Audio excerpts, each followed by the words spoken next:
What's going on, fellow patriots? Let's talk about good old Dr. Seuss. Surprise, surprise, the liberals are after the one and only Dr. Seuss. They are saying he is racist, there's too much hidden in his books, there's cultural appropriation. Who cares? I mean, really? It's Dr. Seuss. Everybody grew up on Dr. Seuss.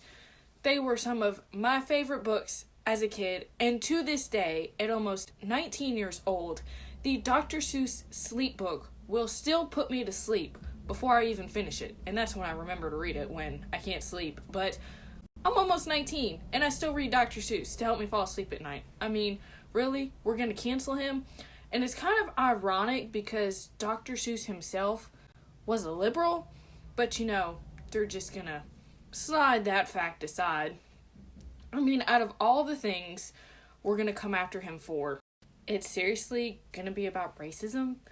I mean, I'm not saying that Dr. Seuss is or isn't racist. I can attest to that fact.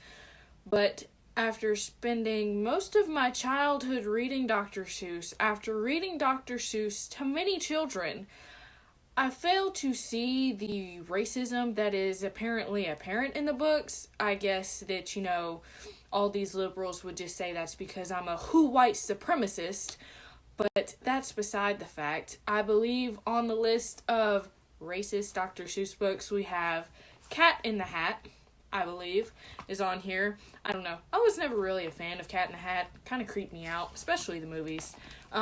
Walk It in a Pocket is apparently racist as well. I don't have Horton Hears a Who. If I do, it is in a secure spot that I'm not aware of. But that was definitely by far one of my favorites as a kid. And it is probably the most prominent one that's being labeled as racist. And the main reason why is because there's apparently white supremacy involved. How the hell you have white supremacy involved in a damn Dr. Seuss book beats me. I have family members dealing with this in their classes, with their teachers saying that, Horton Hears a Who, we can't talk about it, white supremacy, racism, yada, yada, yada.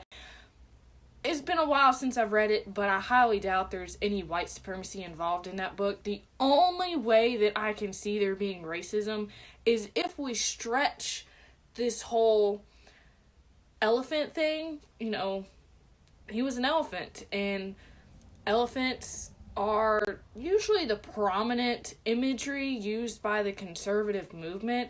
So that is the only way that I can see, white supremacy being involved, but that's a stretch.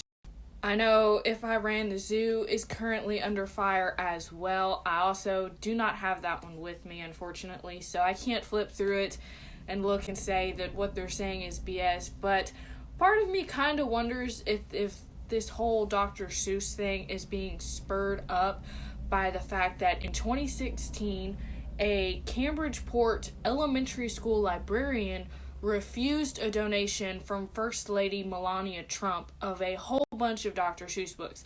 Now, granted, that was almost 4 years ago, but anything that has to do with the Trump family, the liberals will automatically, say, we can't be any part of this, you can't have this, yada, yada, yada. So I'm sure part of the whole racism thing can connect to the Trump family and that donation, because before 2016, there really wasn't any talk of racism with Dr. Seuss. So, we can make that connection. I've also seen from the very, very liberal People magazine that Dr. Seuss may be sexist as well, that there's, not many women and girls in his books. Come on, man. Dr. Seuss is Dr. Seuss. Dude made up words. He's the one who originated the word nerd. If it wasn't for him, nerd would not exist. So, are we going to get mad at him for coming up with that? I mean, really, this is the stuff that we're getting mad about. Why are we not getting mad about, mashed potato brain, Joey bribes Biden, fixing to launch us into another war in the Middle East? I mean, really, we're launching airstrikes at Syria, and I believe it was just today or last night, Iraq is bombing American troops in the Middle East. I mean, what the hell? Dr. Seuss wrote his cartoons. He wrote these children's books, which, surprisingly, man was not a fan of children, but he loved writing, these little cartoons and children's books. And it baffles me that this is the stuff that we're getting mad about, or, I can't even say we, because I'm mad at the liberals for getting mad at this, but, I digress. But this whole situation is absolutely ridiculous. They're grasping at straws, and they know it. There is nothing left for them to use to distract them from the Biden administration. And, not to mention that 4 years ago, I guess it was, 2017, Kamala Harris is wishing Dr. Seuss a happy birthday and praising him. And here we are 4 years later, and something miraculously has changed, and he's a racist and white supremacist and all of this. If we're going to get mad at Dr. Seuss for anything, let's talk about how much of a the dude cheats on his wife, who has cancer. She's so distraught, she kills herself. He then marries the mistress. They live happily ever after.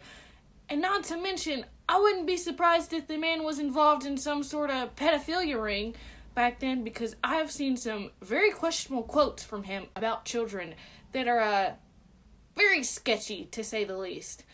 But why are we going to question him about racism and cultural appropriation? Why don't we question his views about the nuclear family and children? Why don't we go there instead of worrying about, oh, our kids can't read this in school because of, they may be racist and whatever. But, I can't say anything. I'm a white supremacist. So, only upside to this whole thing is Dr. Seuss is running up Amazon right now. He is, trending. Everybody's trying to buy Dr. Seuss books, and I'm sure that Amazon very mad, which for us patriots is a good day. But that is my rant for today about Dr. Seuss and racism, and don't mind me and my stack of Dr. Seuss books, and I'm sure I have more somewhere. This is your host, President Arwal. Freedom Speaks.